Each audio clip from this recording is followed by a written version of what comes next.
Buongiorno a tutte e a tutti, buongiorno alle care colleghe e cari colleghi che sono collegati, buongiorno innanzitutto alla nostra conferenziera, alla nostra relatrice di oggi che è Marta Rota Núñez e a Marisa Martinez Persico che mi accompagnerà in questa chiacchierata poi finale, insomma, con delle domande, ma naturalmente le domande sono aperte a tutti e a tutte dopo l'intervento di Marta. Quindi, anzi, Marta avrebbe piacere, ma dopo ve lo dirà lei, che sia un po' più interattivo, diciamo, l'incontro.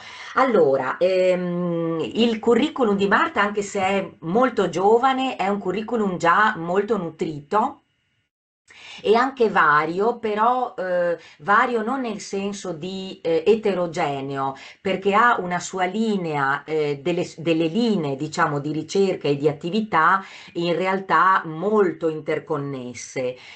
Marta si occupa di traduzione editoriale, in particolare di traduzione dalla lingua spagnola e dalla lingua portoghese all'italiano di narrativa per l'infanzia e narrativa per i ragazzi, diciamo, ma non solo. Ha tradotto e traduce autori e autrici di appunto ispanofoni e soprattutto legati al mondo ispanoamericano. Per questa sua attività, per esempio, nel 2024 ha conseguito un premio importante, quello dell'AISI, cioè dell'Associazione Italiana di Studi Iberoamericani, per la sua traduzione del romanzo La casa sul cartello di Maria José Ferrada, che è una delle più importanti scrittrici cilene per l'infanzia. Però, ecco, vi dicevo che il curriculum di Marta contempla anche, per esempio, un'attività editoriale, ma non solo di traduzione, perché è autrice di manuali, di libri per la scuola, per gli istituti di scuola, soprattutto di primo grado, di scuola superiore di primo grado, in ambito ispanico, e poi per la Löscher. E poi anche ha un'attività di tipo didattico, cioè ha tenuto e tiene laboratori e seminari di traduzione per diverse università, tra cui quella di Bologna, dove si è formata, dove si è laureata e poi si è specializzata in traduzione editoriale, e l'Università di Verona. Io mi fermerei qui, anche se il curriculum è appunto, pur essendo tanto giovane, molto esteso, e oggi ci parla di un argomento molto interessante che è la traduzione dei realia nella letteratura per l'infanzia dallo spagnolo. Io ti lascio la parola, Marta, e ti ringrazio. Grazie mille a te. Grazie prima di tutto naturalmente a Renata, a Londero e anche a Sara Vecchiato, che ringrazio moltissimo entrambe per l'invito a questo bellissimo laboratorio, che ho già insomma un po' curiosato, ho visto che trattate temi davvero molto interessanti.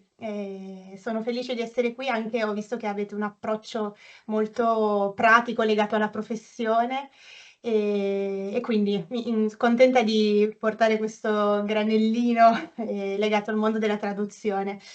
E in particolare sono felice che mi abbiate invitata a parlare della letteratura per l'infanzia, giusto poco fa, facendo due chiacchiere, dicevamo che è un settore sempre più valorizzato e io ne sono felice come lettrice piccola di quando lo ero e so quanto è stato importante questa fase anche nello sviluppo poi di abilità scrittorie, di una passione che poi è diventata una professione. Quindi la letteratura per l'infanzia è una letteratura importante che forma tante menti e quindi sono contenta che stia acquisendo sempre più importanza e uno spessore anche riconosciuto da autori e autrici che forse l'hanno sempre saputo, ma sempre di più anche dal mondo dell'editoria, dai traduttori, da chi si occupa di letteratura in generale.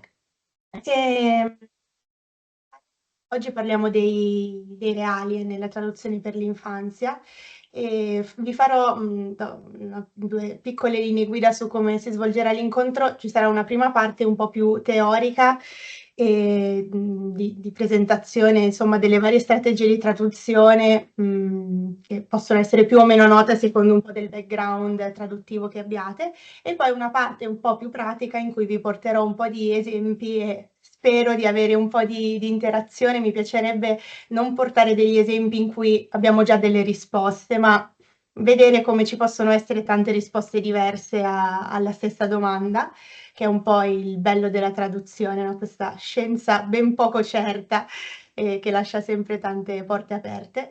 E nella letteratura per l'infanzia oserei dire ancora di più, perché forse la letteratura per l'infanzia è quell'ambito in cui abbiamo più libertà, anche creativa, però con dei vincoli molto precisi, con un lettore specifico e quindi imparare a muoversi un po' in queste diverse input che ci dà la letteratura per l'infanzia, io lo trovo molto interessante. Ok, allora partiamo, tanto so che si vede la presentazione, abbiamo fatto già prove tecniche, quindi benissimo. Naturalmente, prima di tutto, brevissima introduzione su che cosa sono, insomma, questi realia, detti anche culturemi, poi la terminologia specifica, teorica varia un po' a secondo dei vari linguisti.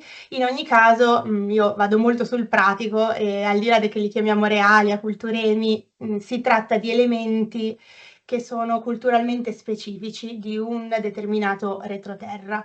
Nel caso della letteratura tradotta dallo spagnolo, questo retroterra sono tanti retroterra, tra l'altro, quindi lo trovo ancora più interessante dal momento che la traduzione dei realia dallo spagnolo ci richiede approfondite ricerche, no? Per non incappare in errori, in fraintendimenti. Uno stesso elemento culturale in paesi ispanofoni diversi potrebbe voler dire cose diverse, potrebbe portarsi dietro un immaginario diverso, sto pensando al cibo, agli abiti, insomma.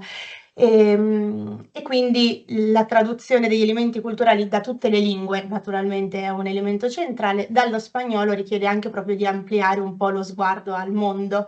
Non a caso ho cercato di mettere come sfondo delle mappe che evidenzino un po', insomma, quanto la lingua spagnola possa essere variegata e parlata in luoghi diversi e anche per esempio all'interno della Spagna stessa, regioni diverse naturalmente si portano dietro un bagaglio culturale specifico. Per cui è molto importante sempre farsi delle domande sul contesto culturale in cui è stato pensato il testo che stiamo traducendo. Giusto per fare qualche esempio su cosa parliamo quando parliamo di realia, parliamo di nomi propri, per esempio, e titoli. L'ho messo come primo punto perché, per esempio, nella letteratura per l'infanzia non è un tema di poco rilievo, insomma, perché i nomi parlanti, i nomi dei personaggi sono particolarmente importanti. Lo sono in tutta la letteratura, ma in quella per l'infanzia forse ancora di più. Parliamo di riferimenti letterari, artistici, musicali, insomma tutto ciò che è riferimento al sistema culturale di un paese. E parliamo di gastronomia, quindi naturalmente molto presente in tutta la letteratura e anche in quella per l'infanzia, proprio legata al quotidiano, a quei sapori, quei cibi tipici che fanno parte insomma del vissuto degli abitanti di un luogo, e della geografia, dei luoghi, anche del clima, quindi i riferimenti alle stagioni, a particolari eventi climatici che ci sono in una regione, magari in un'altra no. Le abitudini e i costumi, quindi qualsiasi tipo di abitudine, quelle piccole cose che determinano che noi siamo proprio di un posto e per noi sono normali, mentre magari per gli abitanti di un altro luogo possono sembrare bizzarre o diverse. E le abitazioni, quindi anche la conformazione delle case, gli oggetti, l'arredamento, tutto ciò che fa parte del mondo intorno a noi. L'abbigliamento anche è un altro elemento che può avere marcatamente un riferimento culturale. Dei prodotti commerciali, quindi marche, nomi di prodotti che possono essere molto comuni in un luogo, ma non altrettanto in un altro. I giochi, lo sport, il tempo libero, anche questo è un elemento molto comune nella letteratura per l'infanzia e che si porta dietro tutto un immaginario, anche pensiamo alle filastrocche, quelle piccoli giochi da bambini che si facevano e che noi abbiamo nella testa e in qualche modo ci aprono subito un'immagine e per i lettori di un altro paese, oppure se quel gioco è un gioco di un altro paese, possono non essere così trasparenti, ecco. Riferimenti storici e politici, anche questi tra l'altro sempre più presenti anche nella letteratura per l'infanzia, perché fino a poco fa forse si riteneva che la letteratura per l'infanzia fosse la letteratura di fantasia favolesca, mentre sempre più c'è una tendenza a portare argomenti contemporanei nei libri per l'infanzia, a portare argomenti civili, sociali e a portare dei ragionamenti di un certo spessore, e quindi anche il riferimento storico-politico è importante, insomma, ha un suo peso. Lo vedremo, poi ho portato un po' di esempi con elementi vari tra questi. La mitologia, la religione, le credenze popolari, quindi tutto, anche questo immaginario più mitologico. La flora e la fauna, in particolare mi sento di dire la fauna perché gli animali sono un altro elemento molto presente nei libri per bambini, e anche qui gli animali non sono gli stessi dappertutto, e anche l'immagine, la sensazione che ci danno, la simbologia che si portano dietro può variare molto. Tutti i sistemi, quindi sistema lavorativo, educativo, sanitario, adesso la scuola per esempio è l'esempio classico, però qualsiasi sistema che fa parte di una società e non è identico in un'altra comporta insomma delle difficoltà traduttive. Termini specifici in lingue straniere o locali, intendo dire, vabbè, straniere naturalmente possiamo trovare un testo in spagnolo che abbia all'interno una parola in inglese, penso per esempio alla letteratura di confine, in Messico, ma tanti altri paesi accade, no? In cui magari il rapporto con quella lingua è diverso dal rapporto che abbiamo noi in Italia con quella lingua, e quindi anche la decisione traduttiva può variare. E lingue locali, con lingue locali intendo magari delle contaminazioni di lingue dei popoli nativi, per esempio, che si possono trovare in alcuna letteratura ispanoamericana. Penso alle altre lingue della Spagna, il catalano, il basco, insomma, tutti i riferimenti ad altre lingue all'interno di un testo possono, insomma, richiederci una scelta. E infine ho inserito simbologie e connotazioni che si riferiscono a tutto quello che ho detto finora, nel senso che tutti questi elementi possono essere problematici o comunque di rilievo in quanto tali, ma anche in quanto simbolici. Quindi anche su questo poi vediamo un esempio: la simbologia, la connotazione di un elemento, di un animale, di un fiore, di un oggetto anche, non è la stessa in tutti i posti, e quindi ogni tanto bisogna fare un po' attenzione. Ecco, quindi questo è giusto per avere un po' una panoramica di che cosa sono questi realia. Ora vediamo un po' quindi come si possono tradurre. Possiamo impiegare diverse strategie naturalmente nella traduzione dei realia. Il primo è il prestito, per cui semplicemente riscriviamo l'elemento culturale alla lettera, così com'è. Direttamente in lingua spagnola, spesso marcato da un corsivo in questo caso. Possiamo optare per una traduzione letterale o anche detta calco, ovvero traduciamo alla lettera quell'elemento mantenendo proprio la forma e il significato, semplicemente in lingua italiana, però usiamo la stessa identica espressione, anche se non è comune in italiano, decidiamo di tenerla. Possiamo aggiungere delle spiegazioni. Un'opzione è che le spiegazioni sia interna al testo, la chiamiamo espansione non normalmente. In questo caso di cosa si parla? Possiamo mettere una breve glossa, tra virgole, quindi un termine straniero seguito da una piccolissima descrizione di che cos'è, non so, mi viene in mente l'arepa, questo piatto, adesso di solito viene fatto in un modo che venga ben integrato all'interno del racconto, però si nota che di solito è una piccola aggiunta del traduttore. Oppure possiamo inserire degli indizi anche, è una strategia che a me piace molto, e quindi senza spiegare troppo, però aggiungere qualcosa, espandere la frase con un piccolo indizio che magari permetta al lettore di capire che si tratta di un cibo, di un vestito, magari se è un vestito pesante oppure se è una cosa leggera, o se è un animale grande o piccolo, ci aggiungiamo qualche aggettivo, qualche cosa che insomma aiuti un pochino il lettore a orientarsi. Possiamo anche optare per utilizzare il paratesto e quindi inserire questa spiegazione esterna al testo. In questo caso, quando parlo di paratesto, intendo magari mettere una nota, un glossario finale, un'introduzione al libro, ci sono varie strategie. Nella letteratura per l'infanzia le note, per esempio, non sono naturalmente comuni quanto lo sono in un romanzo classico, in un saggio, però ci sono delle strategie che ci potrebbero permettere di inserire delle note. Io ricordo per esempio un testo che avevo fatto un po' più divulgativo, in cui c'erano tante frecce che portavano a varie cose, ogni tanto ne avevamo aggiunta qualcuna in più con qualche spiegazione per il lettore italiano, quindi tenere a mente anche questa possibilità, l'utilizzo del paratesto è insomma importante. Possiamo optare per una traduzione esplicativa, quindi invece di usare quel termine specifico spieghiamo che cos'è. Quindi semplicemente ampliamo il testo e facciamo in modo che il lettore lo capisca, però tenendo quell'elemento specifico. Oppure possiamo riformularlo, quindi facciamo una parafrasi, esprimiamo il concetto, cerchiamo di comprendere quell'elemento che cosa voleva rappresentare nel testo originale e lo parafrasiamo in un certo modo. Semplificazione, quindi sostituiamo il concetto specifico con un concetto più generico che lo inglobi, quindi stiamo parlando di un, non so, di un cibo particolare, diciamo snack, pranzo, insomma, semplifichiamo il tutto.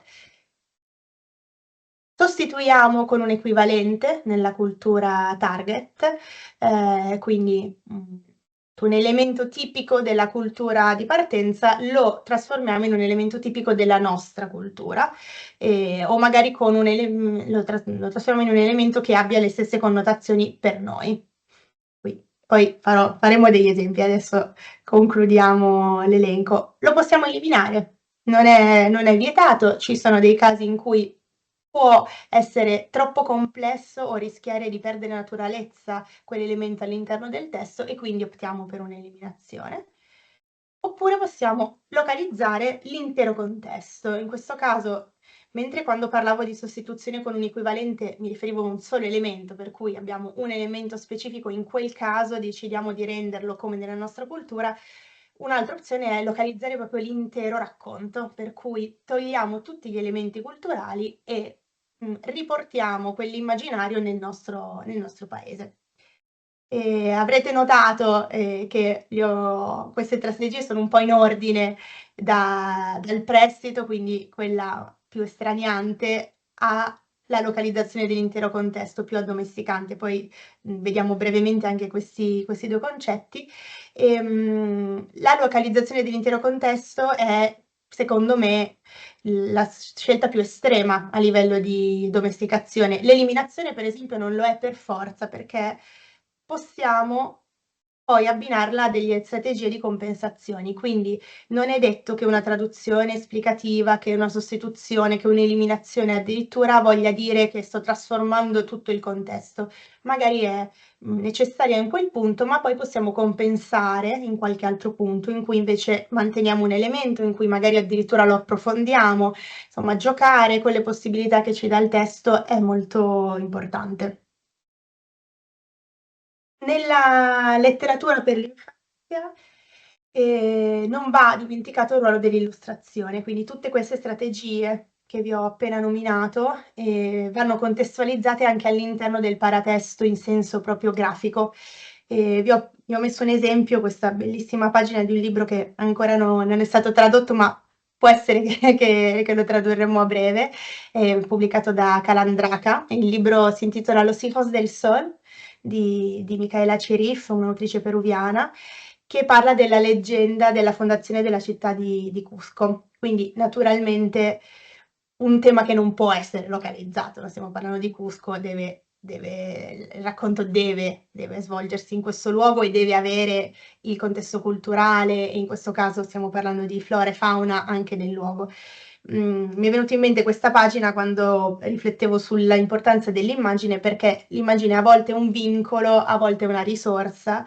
Prima con Renata abbiamo citato brevemente Franco Nasi, che è immagino che alcuni di voi lo conosceranno, un genio delle traduzioni estreme, e lui parla spesso di come l'immagine a volte è un po' un vincolo, perché magari se stiamo giocando, facendo dei giochi di parole, delle rime, delle filastrocche e abbiamo un'immagine in cui si vede un elefante e per noi la parola l'elefante non fa rima il rinoceronte, però c'è l'elefante, insomma, è difficile poi decidere il da farsi. Ogni tanto capita anche di dover chiedere di cambiare l'illustrazione in casi estremi.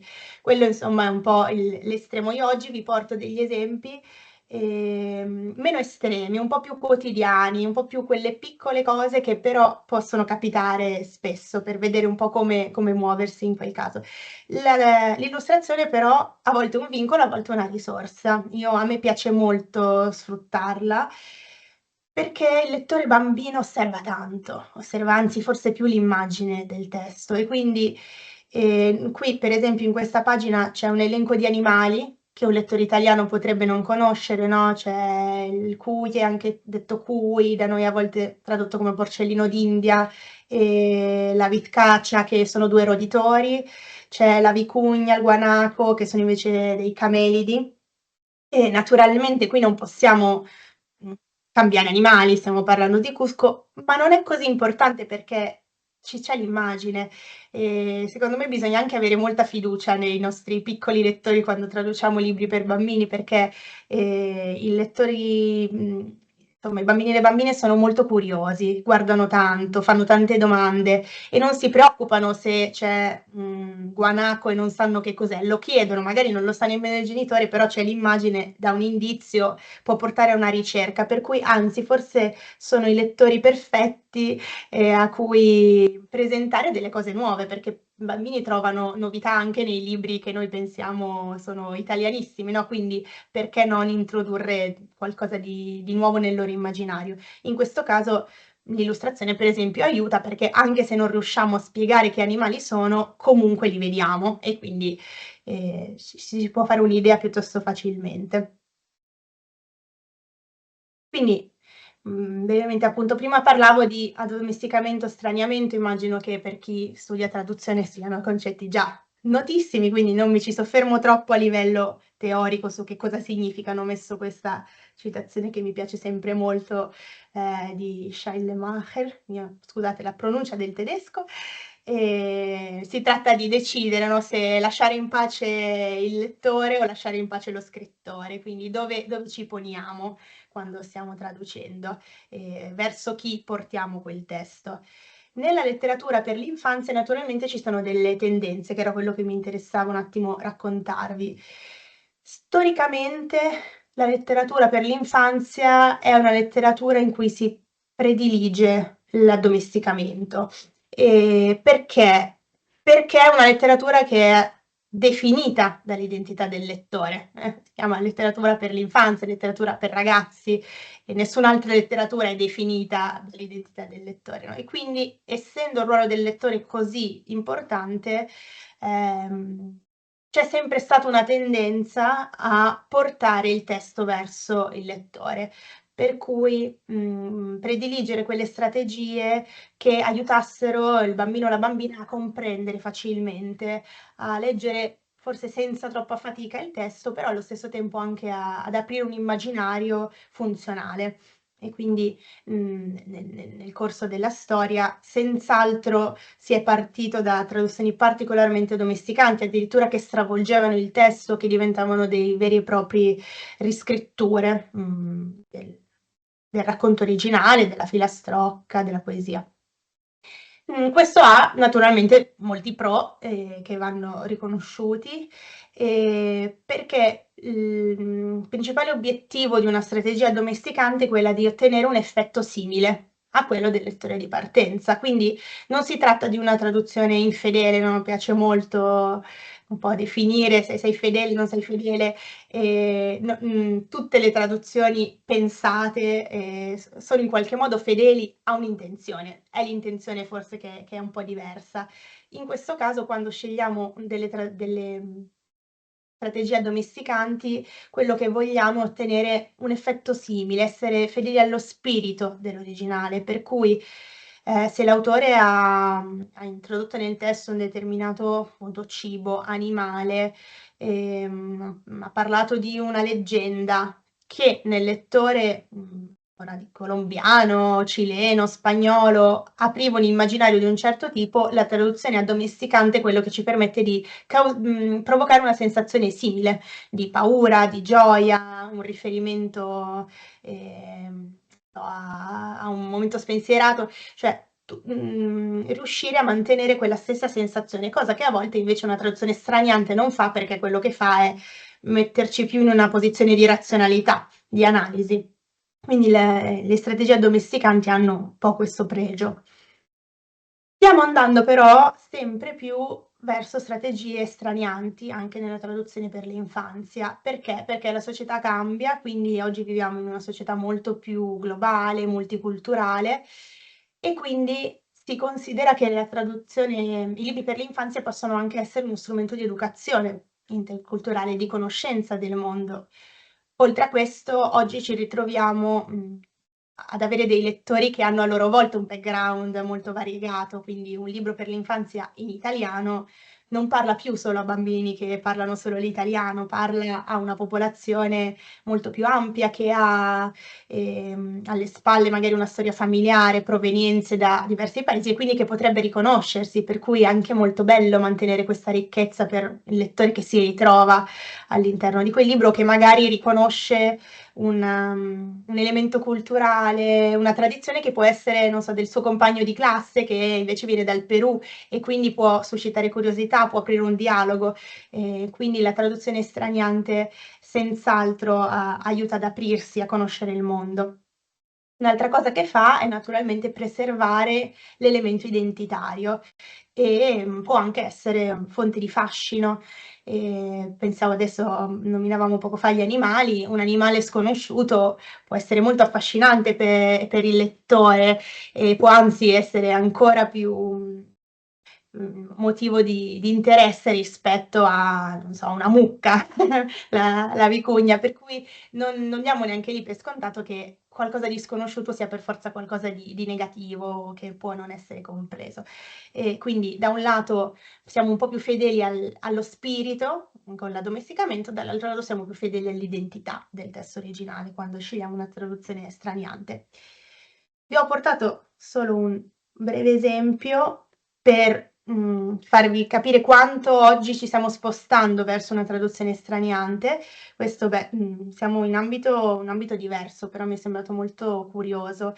Ho riportato uno dei criteri del Batchelder Award, che è un premio dedicato a un libro tradotto per l'infanzia dell'American Library Association.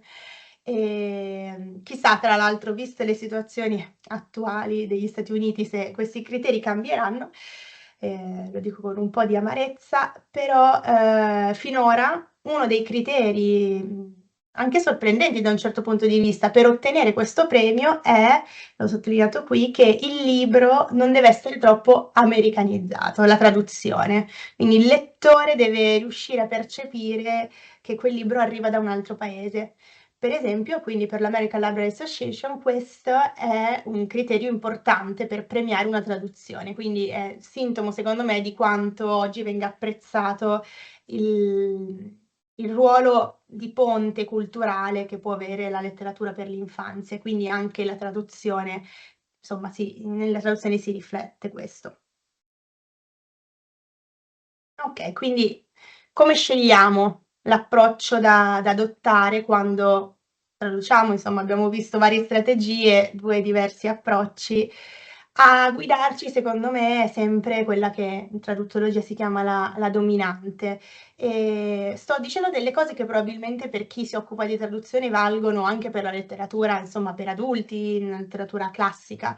Però calarle all'interno della letteratura per l'infanzia è particolarmente interessante perché a lungo questi ragionamenti non sono stati applicati alla letteratura per l'infanzia. Era una letteratura in cui si andava un po' più appunto con il pilota automatico, no, su certe decisioni, quindi applicare riflessioni traduttologiche anche ai libri per bambine e bambini ci porta a delle risposte un po' diverse.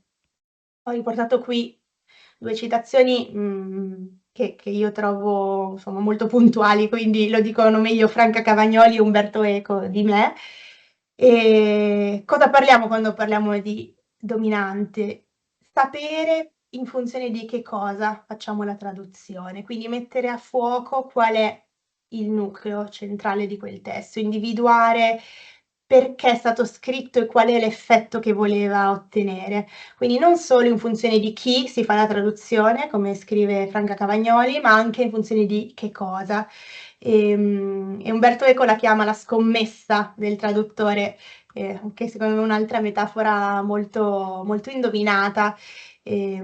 Spesso chi non traduce, insomma, chi non ama questo mestiere, che io amo invece moltissimo, mi dice: Ma la traduzione è un mestiere terribile, devi continuamente prendere decisioni, non sai mai se è quella giusta o no, insomma, ti tormenterà per sempre. Questa è un po' la scommessa del traduttore, a volte è una scommessa giusta, a volte è sbagliata, però a un certo punto bisogna prendere una decisione. E la vera domanda è, insomma, in funzione di che cosa traduciamo? E anche nella letteratura per l'infanzia, la risposta non è sempre la stessa, perché ci sono dei testi in cui può dominare appunto un elemento tecnico, come scrive Eco, un ritmo, una rima, una sonorità, anche se non c'è una rima, a volte i testi per l'infanzia hanno delle sonorità molto precise che aprono un panorama sonoro di un certo tipo, quindi potrebbe essere quella la nostra dominante. Naturalmente, se traduciamo in funzione del suono, dovremo perdere qualcosa a livello di senso. Potrebbe essere un testo in cui invece l'elemento culturale è principale, centrale, o in cui invece la funzione principale è più emotiva e quindi non ha così importanza se l'ambientazione è appunto in un paesino della Patagonia argentina, ma invece è importante l'emozione che suscita. Quindi identificare qual è l'elemento centrale è importante. È un lavoro che il traduttore fa un po' sempre, a volte lo fa da solo, anche negli esempi che ora vi proietto tra poco vedremo, ogni tanto sono ragionamenti solitari, ogni tanto sono condivisi con l'autrice, con l'autore, con gli editori, con i revisori e questo ci aiuta anche a non portare il fardello della decisione da soli, però senz'altro una riflessione che deve stare alla base, quindi da dove nasce quel testo, che cosa vuole suscitare. Quindi a questo punto, dopo aver un po' analizzato il tutto, ho messo 4 elementi chiave che sono per me, insomma, i principi cardine di quando uno traduce un po' sempre e in particolare nella letteratura per l'infanzia. Coerenza, la coerenza è importante. Insomma, diversi studi sui libri per l'infanzia hanno rilevato come spesso, specialmente in passato, si tendesse a non essere molto coerenti nei testi per l'infanzia, quindi a mischiare troppo elementi addomesticanti, stranianti, queste ambientazioni che non si capiva bene dove fossero collocate. Questo naturalmente crea confusione, quindi individuare la linea da seguire prima, quindi leggere il testo, comprenderlo e poi seguire la linea all'interno della nostra traduzione senz'altro è fondamentale.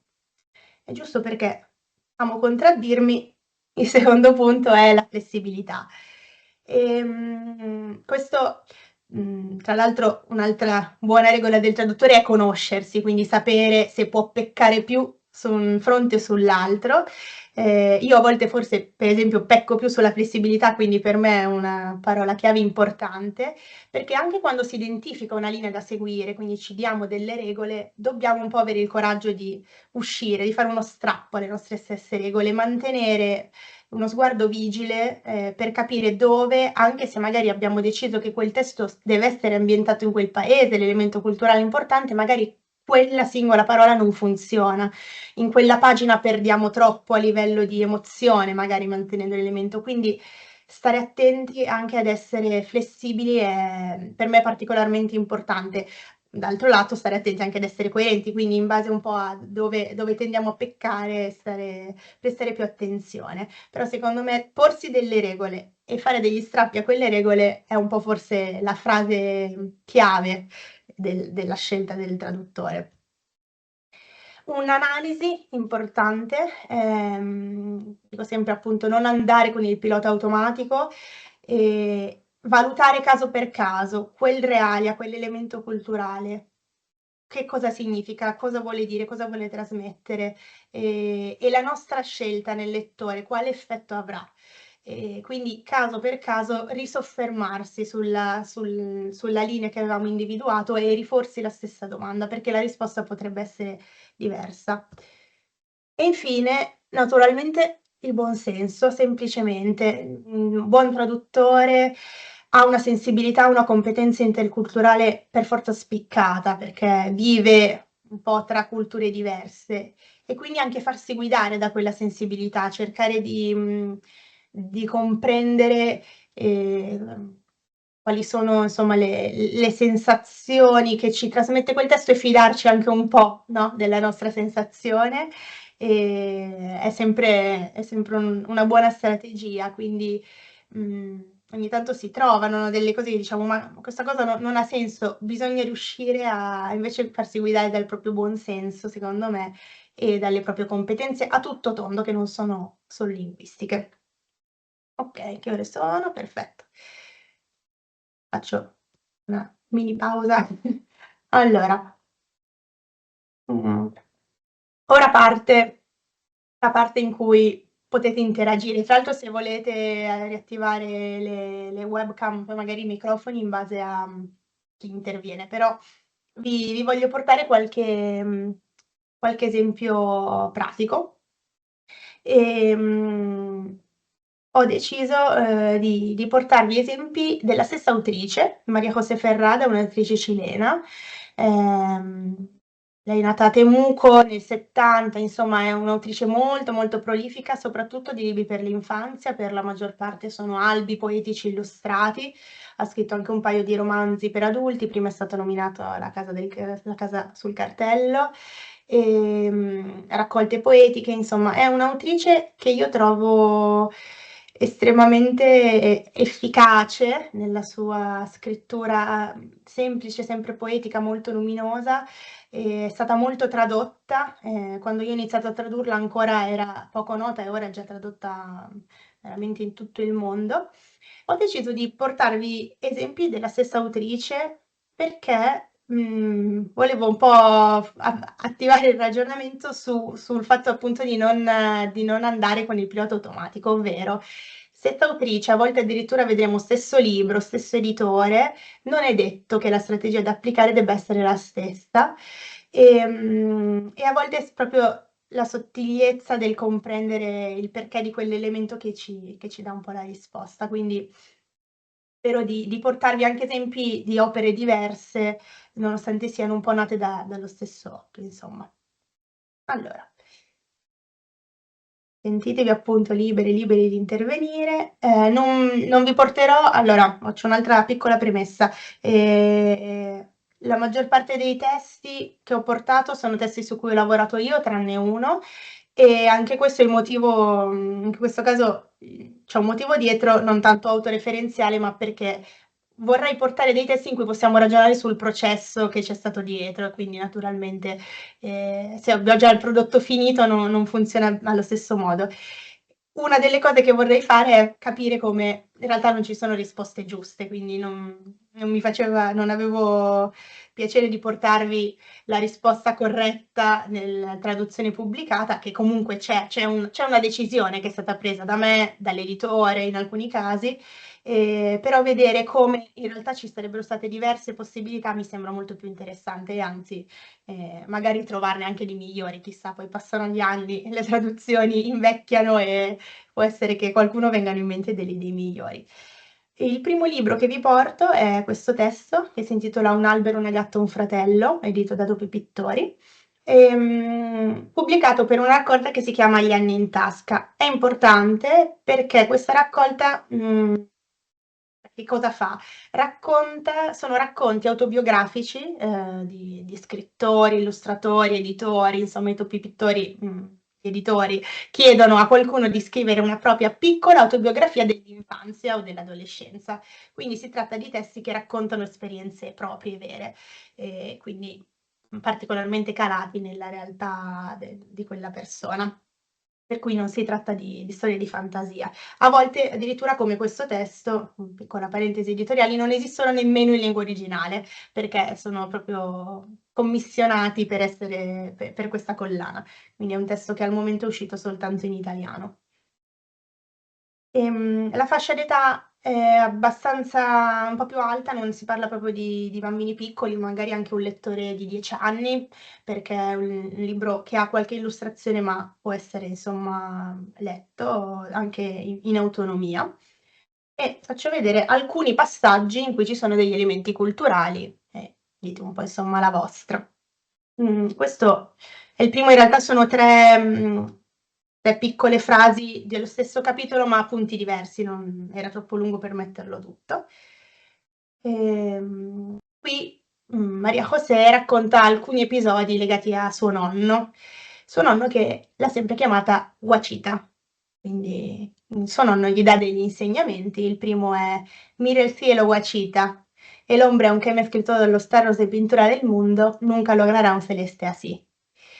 E anche la seconda, no sabes, Guachita, en este mundo no hay nada mejor que una buena novela y una buena cerveza. Sempre un nonno molto pragmatico. Fece questa bella conversazione su Dio. ¿Crees en Dios? No, Guachita, ¿y tú? Sí, una vez se me apareció en el gallinero. ¿Y cómo era? Me pregunta mi abuelo, brillante y poderoso, le rispondo. Mi abuelo me mira, mueve la cabeza y sigue con su lectura. Quindi vabbè. Guacita, che è un po' l'elemento culturale centrale. Naturalmente un apodo, no? Un apodo che ha, siamo in Cile, che ha il nonno nei suoi confronti. Questo si potevano fare tante cose. Poi vi dirò il perché abbiamo fatto quello che abbiamo fatto noi. Non so se qualcuno ha qualche opinione in merito.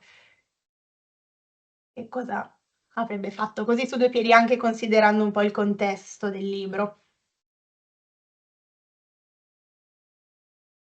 Non avete io ho vari esempi, non dovete per forza intervenire in tutti, però ditemi un po' anche o vi faccio vedere e mi dite che cosa ne pensate voi.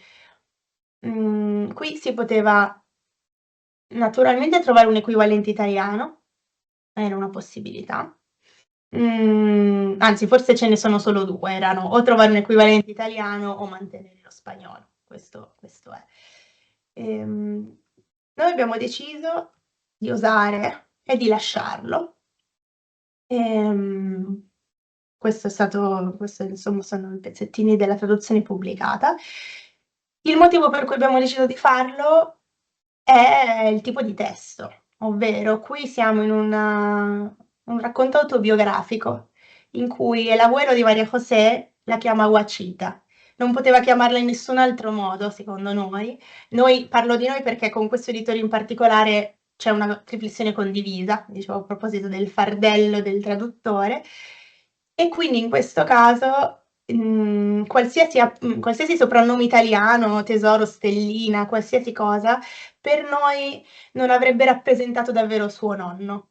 Non è per forza l'unica strada e anzi, magari in un altro testo poteva benissimo funzionare un inserimento di un soprannome in spagnolo, scusate, in italiano. Però avremmo perso il fatto che quel nonno è un nonno cileno e che è un soprannome cileno e che lei è cresciuta lì e ci piaceva che anche il lettore italiano, anche con il rischio che lo pronunciasse male, che non sapesse come pronunciarlo, capisse che quella era una parola proprio solo del nonno di Maria José, non era una parola di qualcun altro. Può essere, non so se qualcuno ha delle opinioni. Questo Marta, mi viene sì. in mente, dunque io confesso la mia ignoranza pubblicamente, non conoscevo questo diminutivo guacita, però penso che per un lettore o una lettrice italiana non sia difficile innanzitutto dal contesto capire, no, che tipo di implicazione c'è qui, affettuosa, no? Ma anche il diminutivo ita, Mm. un lettore, una lettrice italiana, il pubblico medio italofono ha dimestichezza con i diminutivi ispanici, diciamo, ito, ita, se non Mm. altro banalmente dalle canzoni, voglio dire, no? Quindi secondo me ci può stare benissimo, ecco, Sì. lasciarlo. Sì, questo aiuta in effetti. A volte ci sono dei termini che proprio sono un po' opachi. Esatto, invece in questo caso, guarda il cielo Wachita cosa sarà mai? Se sappiamo che lei si chiama, allora se fosse un personaggio sconosciuto e ci confondiamo, diciamo, non è che si chiama così, è un conto, ma qui ormai siamo in un punto del testo in cui sappiamo che lei si chiama Maria José, insomma. E quindi è una scelta, questo testo ve l'ho portato anche un po' per far vedere particolarmente straniante, insomma, naturalmente, però trasmette Se- qualcosa. Sì, vedo una mano Sì, alzata. Carlos Sì, Melero, sì. prego, Carlos. Sí, sí, perdona. Si lo tuvieses que traducir al italiano, ¿qué opciones tenías? Tipo cosas chicha, coca, que dicen por aquí. Mm, ¿Qué opciones tenéis en la cabeza para la posible traducción de guachita, que es así muy, muy chileno, ¿no? Porque creo que fuera de la variedad chilena no se usa guachita. Que si sì, no è recuerdo muy mal era chileno. algo como huérfana, una cosa así, ¿no? Era una Sí, niña huérfana. se usa también en Argentina y en Uruguay, guachita. Se usa para Ah, los animales huérfanos, pero en eh, este sentido a un lector hispanohablante le suena muy Mm, simpático porque es exacto. como, y no es lo mismo decir guacha que guachita, o sea, guachita es como decir gordita. Cuando decimos sì. gordita, Mm, es como, yo pensaba, intentaba pensar y buscar en este momento en italiano un equivalente, como decir gordita, no sé, chichotelo, no sabría en Correcto. italiano. ciccia. Chicha, Sì, claro, como però decía mm, Carlos. Chicha, sì, coca, ¿no? Una cosa Sí, así, sì, algo parecido. esatto. Sì, sì, sì. Ciccina. Ciccina, chichina. sì, ciccia Mm. non... Sì, No, chicha secondo no. è una traduzione che abbiamo fatto un po' di anni fa. C'era Mm, sicuro ciccina, oppure spostarci da un altro, proprio in un altro ambito, non so, stellina, eh. piccoletta, però l'idea era eventualmente tenere qualcosa di un po' particolare, quindi che non fosse un... Tostellina non ci piaceva, era troppo comune. Cocca anche, sì, mi ricordo che ne avevamo parlato. Cocchina, L'idea un sì. po' del pancino, quindi sì, Eh, qualche guacita un po' quella, no? Della guata, come dicono in Coca è Cile. molto bello in italiano, Sí. Coca è Sì, proprio bello. coca Me funziona lo molto diceva bene. sempre la mia nonna, Coca. eh. Quindi sì, esatto, anche che abbia almeno quell'aspetto. Vabbè, però appunto qua abbiamo preso questa decisione, chissà, i lettori diranno. Invece, faccio vedere dopo dov'è. Ok, siamo invece ai cibi. In un passaggio, tra l'altro, un capitolo simpaticissimo in cui le galline sono molto importanti perché le vengono regalate delle galline, lei si affeziona molto, ma a un certo punto queste galline spariscono e compare una cazuela a tavola, quindi povere galline non hanno fatto una bella fine. E lei dice: La mejor comida del mundo es la cazuela. Lleva papas, zapallo, porotos verdes, perejil, un poco de arroz y gallina. Ok. Idee? Si può anche tradurre semplicemente così, però abbiamo fatto qualche piccola modifica in questo punto.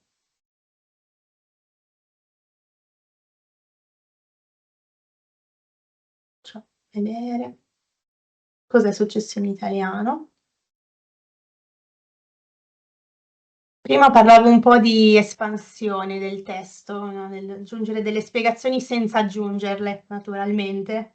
Non cazuela nota, a piedi pagina, tipico piatto cileno, ma ho avuto l'idea, insomma, prima di tutto di ribadire il Cile semplicemente perché nel testo lo diceva a un certo punto, inizio, ma poi non è, naturalmente, non ripete continuamente dove abita.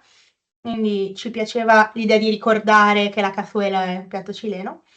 e abbiamo aggiunto un ingrediente che non c'era nell'originale, che è il brodo, perché naturalmente per un cileno legge cazuela e lo sa che cos'è, che sia anche un po' una minestra, una zuppa di un certo tipo, è chiaro.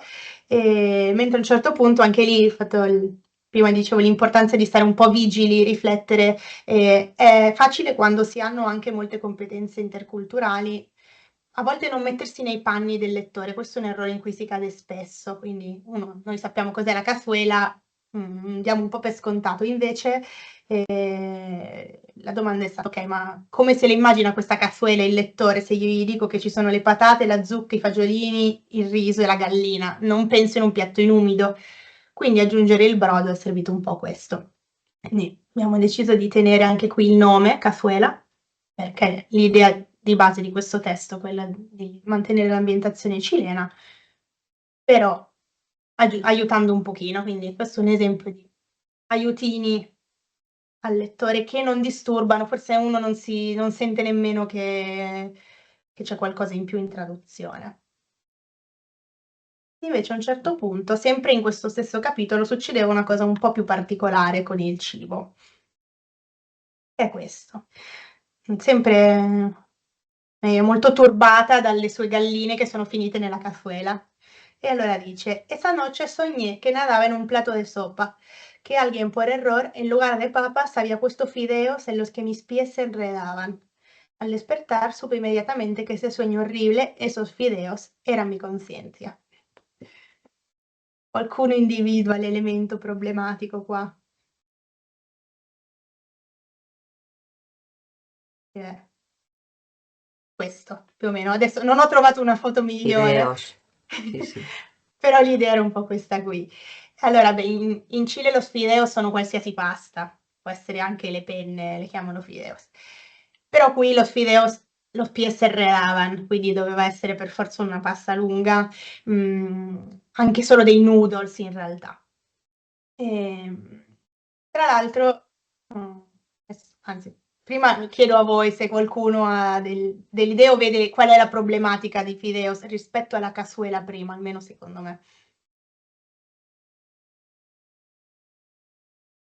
Perché in un certo senso la cazuela era semplicemente un piatto, quindi un culturema che aveva valore in quanto elemento culturale, portatore del Cile verso il lettore, secondo me.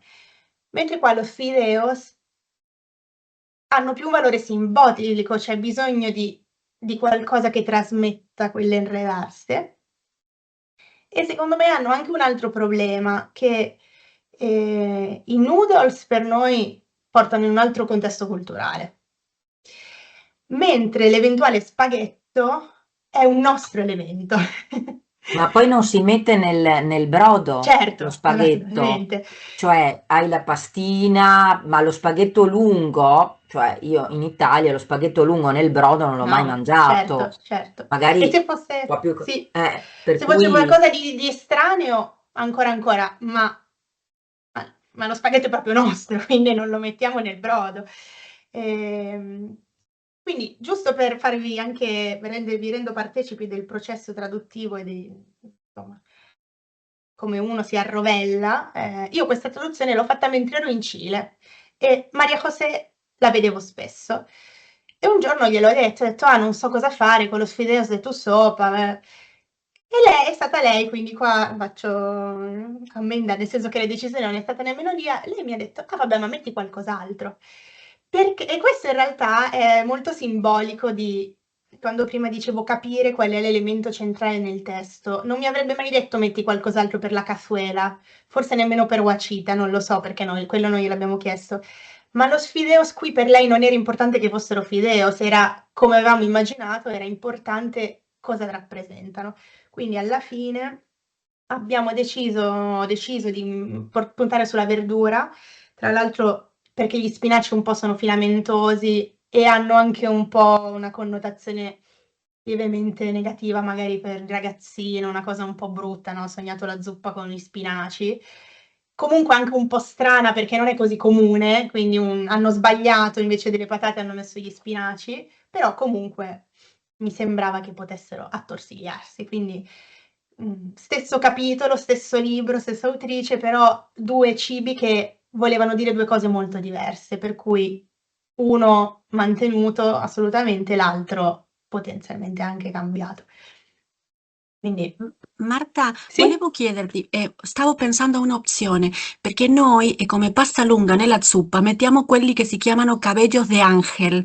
Io non sì, so se qui si utilizza pure i capelli d'angelo, si sì, potrebbe vero, utilizzare, no? sì, Perché vero, però sono più sì, corti da noi, sono più, sì, infatti sono no più te corti. enredas, Sono può più corti, essere. e infatti perché è funzionale all'argomento, da quel che Sì, si capisce, no? Dovrebbe essere sì. lungo come per far cadere una persona, no? Ci Simbolica, avevo pensato, perché metaforicamente. infatti per vero, me Fideos anche in Spagna, tra l'altro, sono più i capelli d'angelo sì, se devono essere Mm. qualcosa. Mentre quando ero stata in Cile mi sono resa conto che erano proprio qualsiasi pasta. Però mi Sì. sembrava anche un po' strano enredarsi in un capello d'angelo. Non ero sicura che si sarebbe capito. troppo Però sì, sottile. sì, poteva essere, sì, sì. Vediamo cosa c'è dopo. Ah, ecco, pagina dopo, giusto un altro piccolo esempio di 2 elementi diversi sono 2 capitoli diversi, però in cui abbiamo adottato 2 strategie diverse. Prima parlavo di prodotti tipici, insomma di nomi anche propri. Lei parla molto in questo i racconti di Plasticos Schiff. È un negozio di quelli un po' in cui si vende di tutto, in cui da piccolina comprava los paraguas de Plasticos Schiff. E questo era un primo elemento. E poi ricompare il fideo qua giù, nel secondo capitoletto in cui immagina suo fratello, no, che in una sola gota di lluvia prepara una sopa nella che usa un unico fideo. Qui forse era più il fideo, forse il capello d'angelo, non lo spaghetto. Però il problema era simile, in un certo senso. Ehm, quello che abbiamo deciso di fare qui è, nel caso di Plastico Schiff, usare la strategia guacita, cioè lei è in un paesino in Cile, anzi lo dice anche all'inizio, no? Los niños de mi ciudad, quindi è proprio su ciudad, non ci sembrava il caso di cambiare luogo, è un nome un po' strano, a parte che è strano anche in spagnolo questo Schiff, però insomma il luogo era quello, quindi abbiamo deciso di tenerlo, che vendono da Plastico Schiff, lasciandolo così. Mentre in questo caso nella minestra abbiamo messo un solo chicco di riso. Qui poteva funzionare un capello d'angelo. È stato più una questione di sonorità, anche di ambiguità. La pasta capello d'angelo è comunque un nome impegnativo, è un nome importante. E ho detto, vabbè, una cosa piccolina che può stare in una goccia di pioggia e nella minestrina anche noi mettiamo il chicco di riso, quindi di nuovo qui io quando in questo genere di testi, quando adotto qualche strategia un pochino, diciamo, o addomesticante, chiamiamola così, o comunque di aiuto al lettore, questa è una mia scelta personale, spesso mi chiedo: potrebbe essere così anche in Cile però? Quindi il riso nella minestra si mette anche in Cile, anche nella cazuela prima parlava che c'era il riso e quindi comunque tenere una coerenza in cui non metto proprio una cosa che è italiana, ma che poteva funzionare anche per un lettore cileno, mi sembra importante in questo genere di libro, per cui funzionava un po' bene per quello. Sì, vado avanti perché abbiamo ancora un po' di esempi, però se avete osservazioni voi interrompetemi. Ultimo, mi sembra sia l'ultimo di questo libro, poi ne vediamo uno diverso.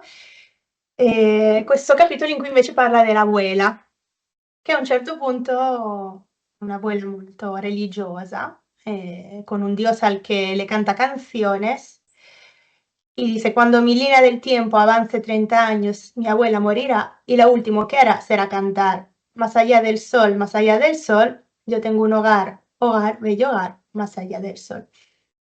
Questa è una canzone di chiesa cilena, insomma, tipica o cilena o di paesi di lingua ispanofona. Qui vi ho messo, invece di mettervi la soluzione, 3 opzioni che c'erano nella mia prima bozza. una cosa che ho escluso, prima dicevo no, coerenza, io ho escluso di scegliere una canzone di chiesa italiana, perché in un altro libro, in un altro contesto si poteva fare, quindi una di quelle chiese, scusate, di quelle canzoni che chi ha un background cattolico conosce bene, perché magari da bambini andava in chiesa e c'erano le varie canzoncine religiose, però non mi sembrava sensato mettere una canzone di chiesa italiana qui, perché l'idea è proprio far emergere il Cile. Quindi le opzioni erano a questo punto 3. La prima era tenere lo spagnolo. La seconda era che esiste questa canzone in italiano. Ho fatto un po' di ricerche, a un certo punto non è tra le più note, noi non la cantiamo tantissimo, ne abbiamo altre che cantiamo di più in chiesa, però esiste ed è la versione in rosso. Al di là del sol, posseggo un asil, dolce asil al di là del sol. O vecchia in effetti, come resa questo asil nel senso di asilo, di luogo in cui rifugiarmi. Oppure un'altra opzione era fare una traduzione invece letterale della canzone, tenendo un po' più il ritmo e un linguaggio un po' più vicino, perché in spagnolo in effetti dice tengo un hogar, asil è una parola un po' dura, e invece ecco la mia casa, una dolce casa al di là del sole. Quindi per farvi vedere 3 possibili rese, ce n'è una quarta che è appunto canzone italiana. Noi abbiamo, non so se avete appunto anche qua opinioni, la decisione finale è stata quella di tenere la blu, quindi prediligere il suono. Qui torniamo quando dicevo invece flessibilità, ovvero cosa succede a volte quando uno traduce, fa tante ricerche, trova la canzone perfetta in italiano, la traduzione, quindi magari si ostina a dire ah no, ma esiste l'equivalente, quella rossa, la devo tenere perché esiste. Però poi c'è da fare un ragionamento un po' più approfondito. Suona bene, è bello, cioè il testo comunque letterario deve avere una sua bellezza, una sua sonorità anche per il lettore italiano, e questo posseggo un asil è vero, è la traduzione che cantano le signore in chiesa in Italia, se dovessero cantare quella, però trasmette molto poco, anche non è evocativo, il fatto di avere una casa, la parola casa tra l'altro Maria José Ferrada è un'autrice che usa termini molto concreti di solito. Poi qui c'è Hogar perché è una canzone, però le cose, le case, gli alberi ricorrono tanto, e quindi usare una parola semplice, quindi una dolce casa invece del dolce asil, nell'equilibrio complessivo del testo ci sembrava migliore. Però appunto le possibili strade sono tante. Ok, vado, se non avete commenti, vado avanti, così vediamo invece un testo un po' diverso, che tra l'altro non è ancora uscito in Italia. Sono contenta di portarvi questo esempio perché ci stiamo ancora lavorando. Si intitola Il dia che il zorro vino volando, sono dei piccoli racconti. Per farvi capire il genere di libro, sono racconti che hanno come protagonisti degli animali, ma anche qualche umano, perché sono ambientati in un piccolo paesino di campagna cileno, in cui gli animali e gli umani un po' interagiscono e ci sono delle scene un po' favolesche, quindi per esempio il descoprimento dello Sgansos, in questo capitolo le oche scoprono un punto in cui se mettono una scala si arriva al cielo e alle stelle, e insomma succedono tante cose un po' fiabesche in questo racconto. Gli elementi culturali qui sono molto pochi, perché è meno cileno come racconto, questo è un racconto di fantasia, però ci sono un paio di cose, ci sono dei nomi, quindi c'è il signor Fernandez, che vi ho evidenziato qua, e il signor Gonzales, semplicemente sono gli unici 2 umani che compaiono, sono un falegname e un altro abitante del paese che interagiscono magari con il zorro, con il ganso. Qui per esempio nella siembra della noce hanno fatto una semina e sono cresciuti degli alberi che portano a creare delle stelle. E poi a un certo punto viene nominato los pesos come moneta. Quindi il problema che mi sono posta io, appunto, non abbiamo ancora risolto perché il libro devo ancora consegnare la traduzione, ma ne stiamo parlando con l'editore, con l'autrice, è un po' che cosa fare in questo libro con il signor Gonzales e il signor Fernandez. Perché se nel libro precedente, che appunto è ambientato chiaramente in Cile, sarebbero rimasti, ma senza nessun dubbio, io qui mi sono almeno fatta la domanda, poi non so ancora quale sarà la risposta, perché mi sembra che un libro in cui i protagonisti sono degli animali, e tutto il contesto è molto quotidiano, un po' fiabesco, non è detto per forza che tenere il fatto che queste persone si chiamino Gonzales e Fernandez sia la scelta migliore. Vi presento un po' le nostre opzioni e poi magari mi dite anche voi che cosa ne pensate. Allora, il primo è tenerli, naturalmente, è una possibilità. Quando ne parlavo con Maria José, lei mi ha detto, vabbè, potrebbero un po' essere come Mr. McGregor in Peter Rabbit, per chi ha qualche riferimento un po' più antico. Nel senso, Mr. McGregor è vero, l'hanno tenuto in inglese, e lei mi ha detto, vabbè, era un po' l'immagine del fattore, un qualsiasi, anche se era straniero, comunque il signor McGregor era un qualsiasi contadino. Quindi non per forza, in effetti, Fernandez e Gonzales devono essere, perché io ho detto, ho un po' paura che risultino poco quotidiani per il lettore, però in effetti, anche se sono poco quotidiani, se sono abbastanza... se danno un'immagine di un signore classico che vive in un paesino di campagna, possono funzionare. Possiamo scegliere, con un'idea su cui stavo un po' ragionando io, dei cognomi neutri, come un po' la strategia del chicco di riso, cioè qualcosa che non sia eccessivamente italiano, che possa essere anche ispanoamericano, cileno, ma non così marcato. Quindi ho un po' ragionato, ho cercato qualche cognome eventualmente, prima di tutto che sia più facile da pronunciare, quindi dalla lettura semplice, e poi che sia plausibile in entrambi i contesti geografici, quindi in modo da non collocare il racconto in nessun luogo, cioè l'autrice è cilena, non so, il signor Miranda potrebbe essere cileno, ma non per forza, non come Fernandez in un certo senso. Oppure possiamo creare un senso di familiarità maggiore attraverso dei cognomi italiani, quindi il fatto che sia un nome semplicissimo. Parlandone con l'autrice, per esempio, lei mi diceva io vorrei l'effetto di qualcosa che può avvenire in un qualsiasi paesino di campagna, no? Quei contesti in cui ci si conosce tutti, tutti sanno chi è tal dei tali. Quindi lei mi ha chiesto ma come Fernandez e Gonzales funzionano in questo senso oppure no. Ultima cosa, naturalmente se optiamo per una generalizzazione, una cosa che io farei è trasformare questi in pesos, non di certo in euro, lire o altro, ma visto il contesto un po' fiabesco, qui opterei per un 100 soldi, non mi devi dare 100 soldi, questa era la traduzione che mi era venuta in mente, quindi cercare di ampliare a una cosa che può succedere in qualsiasi posto del mondo. Ditemi pure la vostra, tanto qua non è nemmeno uscito il libro, quando uscirà lo vedremo. Cosa ne pensate? Pensavo a Rossi e Ferrari, diciamo, come delle equivalenti molto frequenti, perché per noi Fernandez González sono dei cognomi molto frequenti, no? Allora pensavo un'equivalenza in italiano, no? E ovviamente perde l'origine, no?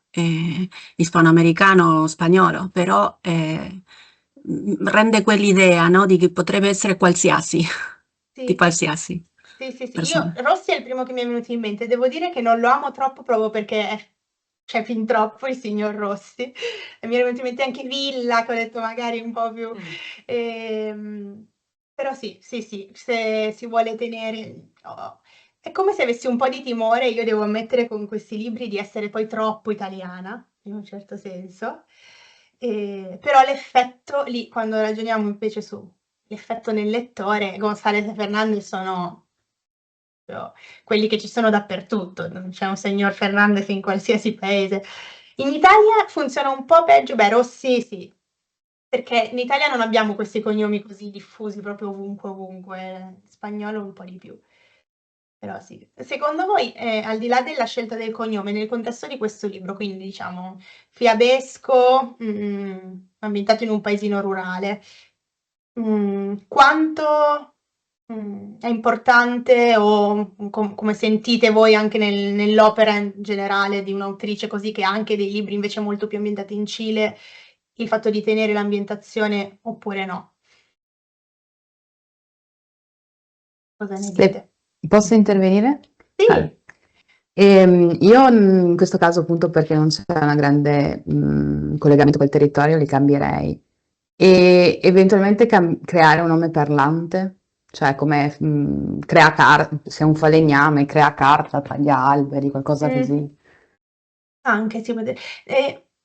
Ho qualche remora solo perché lei non lo fa, perché il nome parlante è molto forte, è una bella decisione colorita, però è proprio una cosa che Maria José non fa praticamente mai nei suoi libri. Tende invece a usare qualcosa che possa proprio essere quotidiano. Cioè l'idea potrebbe essere il tuo vicino di casa, che però poi parla con l'oca. E quindi so che lei si appoggia molto più sul quotidiano che cioè la favola la crea nel modo in cui attraverso il modo in cui descrive le cose, però non li usa. Ma in un altro libro potrebbe essere una strategia. E chiamarlo solo il signor falegname, no? Cioè togliendo l'appellido. Mm. Servono i cognomi perché poi c'è anche la moglie. Ah, ok, e allora la moglie del... Però sono tutte strade, infatti no, l'idea è proprio quella, di ci sono tante strade. Mm. Vedremo. Potrebbero diventare Rossi, Villa o Ferrari. Potrebbero rimanere, chissà, vediamo. Secondo voi anche così vi sfrutto un signor Fernandez che fa il falegname in un paesino di campagna. Quanto è estraniante per un bambino? O forse Pochino, un pochino, Io. sì, vero. per un Però a bambino me, italiano sì. E per che fascia di età è previsto? Adesso diamo la Ah, parola a Rosaria. io direi forse dipende. Questo è un libro che potrebbe essere letto dagli adulti e raccontato, quindi anche piccoli piccoli, Ah, ok, oppure però ha poca illustrazione, quindi si ok. presta un po' più o la favola della buonanotte da leggere senza A troppe leggere i immagini, oppure bambini. anche una lettura autonoma, magari 8 anni, una cosa del genere, un Mhm, po' più piccoli rispetto a quello prima. mhm. Rosaria, prego. Sì, grazie. No, Presente. sì, sicuramente sono nomi non familiari, non comuni per i bambini italiani, però nella mia esperienza anche di madre e di lettrice, no, alle mie figlie, mi ha sempre un po' infastidito trovare i cognomi adattati quando l'autore o l'autrice non sono italiani. Cioè, ho sempre trovato una specie di attrito tra appunto vedere il nome di chi ha scritto e poi trovarmi invece dei cognomi italiani. Quindi già si parte col fatto, beh, la persona che ha scritto non è italiana, beh, c'è una traduttrice e un traduttore, anche perché, insomma, anche per deformazione professionale ho sempre citato anche il nome del traduttore e traduttrice, ho sempre fatto presente alle mie figlie che c'era un'altra persona oltre all'autrice e all'autore. E quindi a me piacerebbe trovare i nomi, se non proprio quelli originali, almeno la seconda opzione, ecco, no? Dei nomi che plausibili sia da una parte che dall'altra. Poi magari viene meno quell'elemento che dicevi di quotidianità, di familiarità, no? Il cognome tipico di un però al tempo stesso, come si diceva, qui in Italia non ci sono cognomi che valgano dappertutto, no? Magari a seconda del paese e di dove si trova quel paese, noi abbiamo dei cognomi più frequenti, più diffusi, no? Pensiamo qui al Friuli, ci sono e anche a seconda delle zone del Friuli, poi dove ci sono dei cognomi più diffusi, mentre andiamo in altre regioni d'Italia ce ne sono altri, per cui per ogni bambino è diverso, no? Poi a seconda di dove vive anche in Italia. Sì, sì, io devo dire condivido molto questa sensibilità, era il motivo, la seconda opzione era la mia proposta, poi ho provato a chiedere un po', perché a me farebbe un po' strano un signor Rossi o Bianchi nel racconto di Maria José Ferrara. Sì, sì, anche perché appunto, come giustamente come diceva Rosario, come dicevi anche tu Marta, no? Il bambino comunque, o il genitore che poi deve leggere, comunque in copertina vede un nome ispanico, no? Cioè un'autrice ispanica, diciamo, quantomeno, poi non sa di che paese è, ma questo non importa, no? E quindi il fatto di vedere questi due cognomi ispanici, perché no? Cioè, Sì.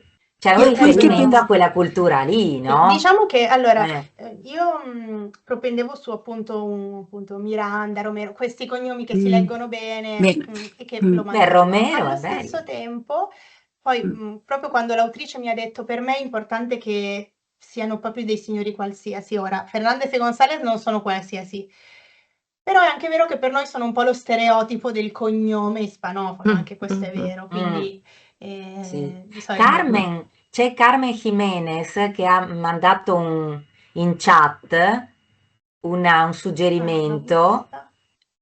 Anche Sí, sì, sí, Moreno. yo Eccola Carmen.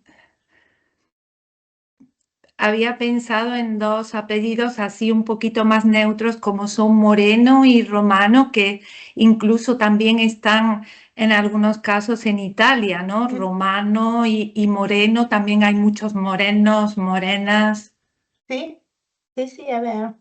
Infatti sono nella linea del Romero. Sì. Ujú. Vediamo, chissà, insomma, lo scopriremo. Perché ancora non ho la risposta su questo e anche le idee ancora io ci sto pensando.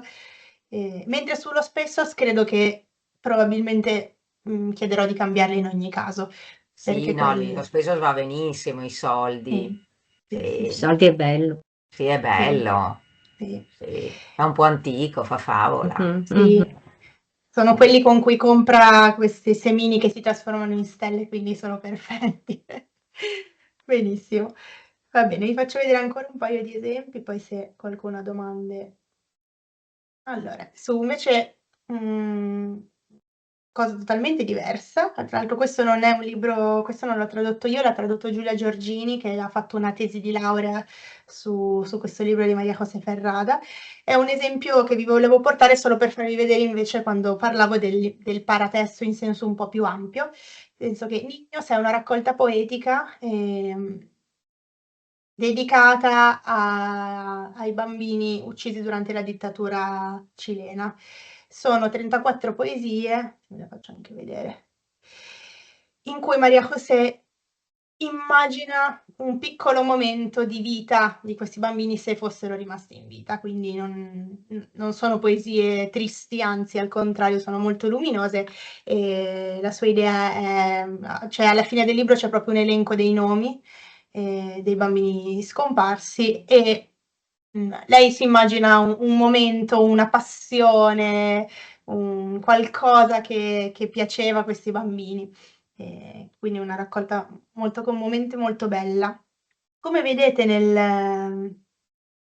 già nelle copertine, quella a sinistra è la copertina originale, mentre quella a destra, quella con i bambini, è la copertina dell'edizione italiana.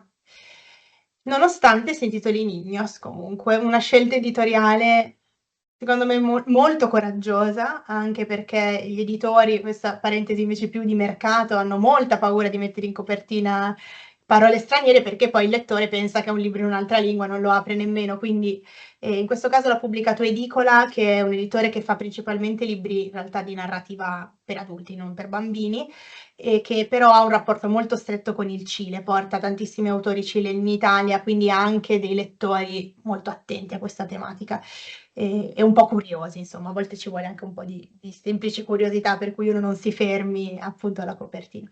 In questo caso una decisione che è stata presa appunto prima di tutto quella del titolo, che appunto non è banale, cioè era un libro così, in cui era così importante che questi fossero los niños, sono loro, che hanno deciso addirittura di non tradurlo come bambini nel titolo.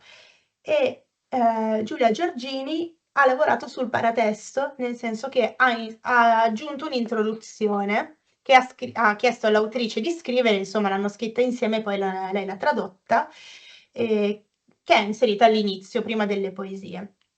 Naturalmente qui stiamo parlando di traduzione della letteratura per l'infanzia. Queste poesie sono poesie che possono essere lette benissimo anche dai bambini, questa introduzione no.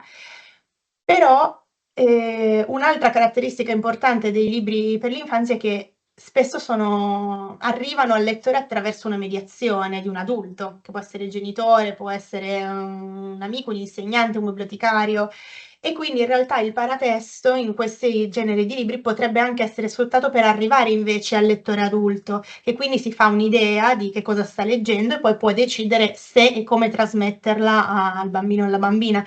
Per cui queste 2 paginette in cui si spiega come queste 2 pagine non c'erano nell'edizione originale, era un pochino spiegato nella quarta, però Maria José aveva semplicemente scritto delle poesie, però poi c'era l'elenco dei bambini e della data di nascita e di morte di questi 34 bambini, quindi comunque si capiva benissimo il libro a chi era dedicato. Spiegare al lettore italiano qual è il contesto minimo della dittatura cilena, cosa è successo e perché è stato scritto questo libro, permette all'adulto di decidere come leggere quelle poesie appunto a una classe, al figlio, a chiunque. E quindi ci sono dei casi nella letteratura per l'infanzia in cui possiamo anche osare un po' di più, per cui proporre un'introduzione di questo tipo.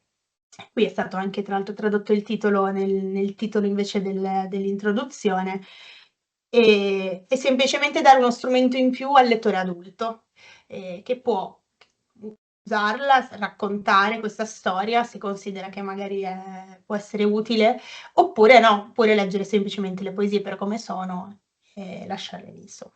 Quindi questo era un caso un po' estremo, però mi sembrava molto interessante questo lavoro che ha fatto Giulia su questo libro. E infine, ultima piccolissima cosa,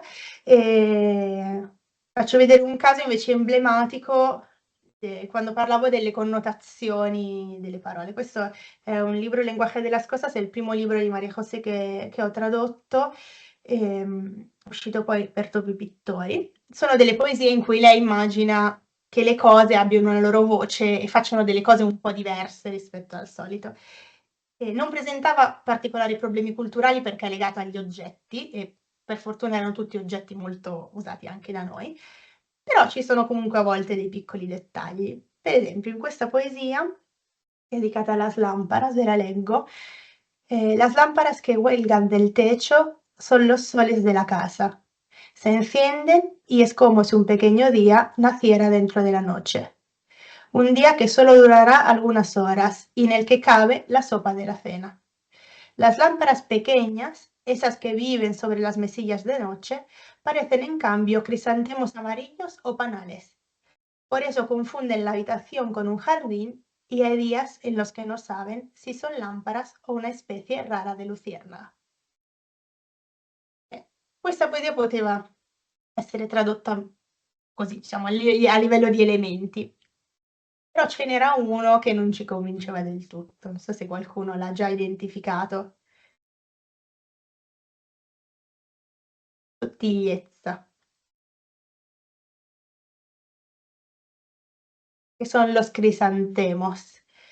È un caso un po' particolare questo, perché è un caso in cui, anche se stiamo traducendo dallo spagnolo, l'elemento culturale è italiano, ma non era voluto, nel senso che i crisantemi nella cultura italiana sono dei fiori un po' legati al funerale, al cimitero, a tutto un immaginario un po' più cupo, nonostante siano dei fiori comunque allegri di per sé, come tutti i fiori, però si portavano dietro delle connotazioni che, insomma, quando avevo lavorato queste poesie, me ne sono accorta, non ero del tutta convinta, quindi si è un po' ragionato, tra l'altro spiegandolo anche all'autrice, e per lei in questo caso il crisantemo aveva valore in quanto fiore giallo, non aveva poteva essere qualsiasi fiore, e poi anche il suono un po' che insomma le piaceva qui. Quindi abbiamo deciso di trasformarli in dei narcisi. Quindi nella traduzione italiana le lampade piccine, quelle che vivono sopra i comodini, sembrano invece narcisi gialli o alveari. Non sono più crisantemi gialli, che tra l'altro anche come sonorità, è vero che è la stessa parola, però ci sembrava che il ritmo fosse peggiore. E appunto un caso un po' particolare, però non so nemmeno, non sempre, non tutti i lettori hanno la sensibilità per cogliere la connotazione, però c'è nella lingua italiana e mi sembrava importante non tenerla, invece visto che non c'era nella lingua spagnola. Una cosa particolare successa con questo libro, che immagino avrete notato, è anche che sono cambiate le illustrazioni, questo per volere dell'editore, perché amava molto i testi, non piaceva il tipo di illustrazione che era stata fatta, e quindi in realtà tra l'altro questo ci ha permesso un'eventuale grande libertà di cui non abbiamo avuto bisogno perché il fiore non era rappresentato nell'illustrazione. Se fosse stato rappresentato si sarebbe posto un po' il problema, magari avremmo lasciato comunque così, non era un dettaglio enorme, però può capitare anche questo. Forse oserei dire un po' come lo sfideo, cioè comunque lo spaghetto per noi è una cosa di un certo tipo e quindi se ce la portiamo dietro quando invece l'originale non aveva quel significato, può causare insomma qualche piccolo problema.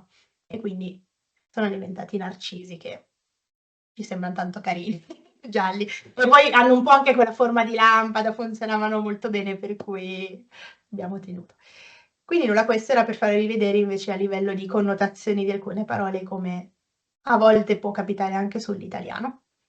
Io avrei, mi sembra, più o meno a tempo concluso e vi anticipo, abbiamo fatto un piccolo elenco di eventuali letture su questo argomento se vi interessa, che poi vi mando così ce l'avete. Grazie. Mi apro alle domande se ce ne sono. Grazie di cuore. Grazie a voi Grazie. per l'ascolto e la partecipazione. E io ringrazio moltissimo Marta Rota Núñez per questa veramente bellissima chiacchierata, conversazione, utilissima anche dal punto di vista didattico senza meno. Grazie. Grazie a voi. Grazie, Grazie a voi. grazie.